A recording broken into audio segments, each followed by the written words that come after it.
Welcome, ladies and gentlemen, boys and girls, to January 18th, 2018, the Breakdown Daily Recap. I, of course, am Breaky CPK, and plenty to talk about today, and I'm going to try my best to keep it as compact as much as I can, as well as getting you the guys the information that is necessary. So let's get right into it here. We got results to talk about. I'm also going to be previewing the Galaxy Battles tournament that is set to start in about 12 hours from now as I am doing this recording, so really looking forward to that. But first things first, the GESC E-Series, the qualifiers for the minor event that is the Southeast Asian event, wrapping up last night. And as you can see on your screen, Fnatic 3-0 over Geek Fam after going 2-0 over Execration to get to that point. They win the grand finals. They are going to be your Southeast Asian representation in the main event. So big congratulations to Fnatic. You know, we were talking about how, especially after their loss to Geek Fam, with this new roster and the drama that they've been going through with the whole Ohio situation, how they really needed some positive results here pretty quickly, ideally,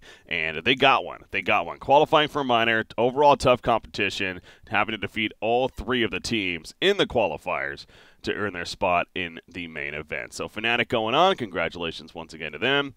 As far as the North American region, where our finals, one team is in the finals ready to go. Optic Gaming did defeat Animal Planet last night, 2-0. So they knocked down Animal Planet to the losers bracket, where they'll face up against Complexity once again, as Complexity defeated VGJ Storm 2-1 last night, or 2-0, excuse me, last night.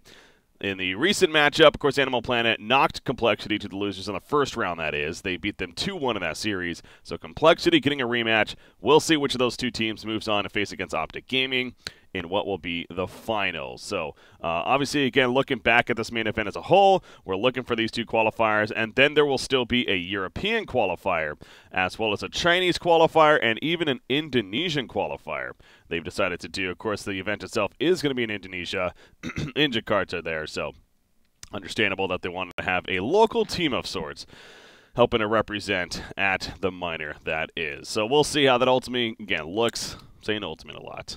Anyways, we got the Galaxy Battles 2, though. The Emerging Worlds, as it's labeled. All right, so starting with, obviously, there has been, once again, a lot of drama surrounding this event.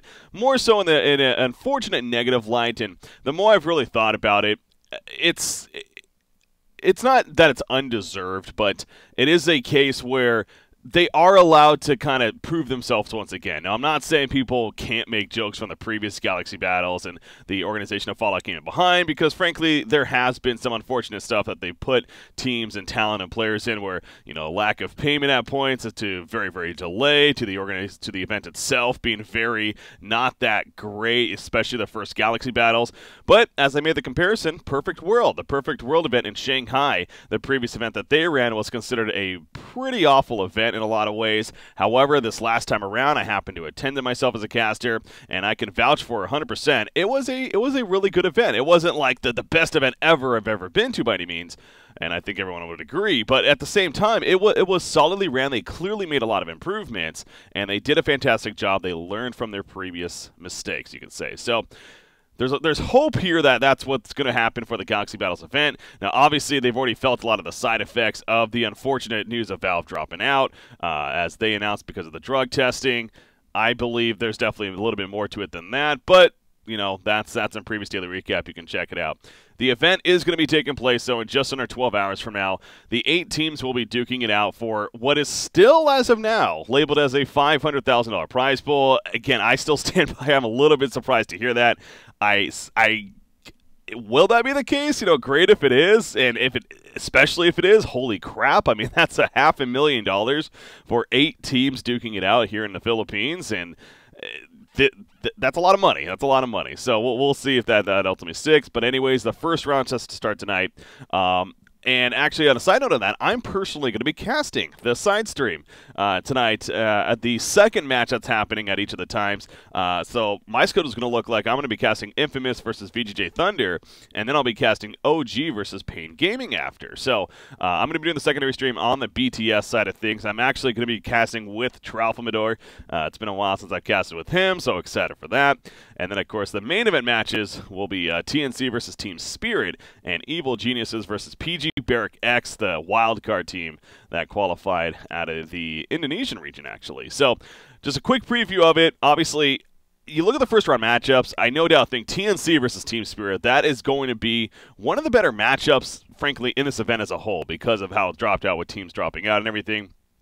But the fact that they're meeting up in the first round, a little unfortunate, because Team Spirit, I do have a lot of high hopes for. I do think that they are somewhat underrated in the CIS region, and I expect some big things out of them. So, but they're going up against TNC, who is the home team, and no doubt it's not TNC's event to lose by any means, but they are one of the favorites up there, of course, with Evil Geniuses.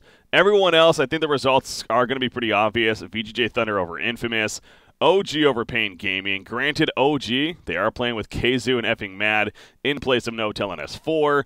Keizu's such a good player. He's very LAN experienced. Effing Mad has been around forever, and even though he's just simply the coach, obviously I believe he's going to be able to stand in just fine for No-Tel, so I still have them definitely over Pain Gaming.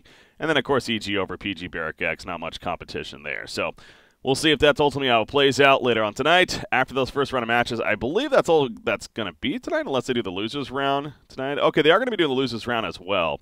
And they are labeled as best of 3. So I thought they were going to be best of 1s, but when I'm looking at here on Wikipedia, looks like it is best of 3s. But anyways, guys, Beyond the Summit stream, we'll be covering that in the English coverage at least. So feel free to check it out. I know I'm excited for it, really, because it is the only Dota this weekend here. It does have a talent list that's not your typical talent list. And so that in itself, we know we're going to get new blood as far as the talent goes, and definitely a chance for people like B-Cop and Tsunami and Basket that haven't been to any events really ever. They're going to get the chance to, prove themselves to the community, and I think they're going to do great, honestly. So looking forward to it all, guys, and can't wait for it. All right, but that's going to do it for our daily recap today, January 18th, 2018. Once again, I'll break CPK. Follow me on Twitter, Facebook, all my social media, as well as Twitch as well. We'll see you guys next time.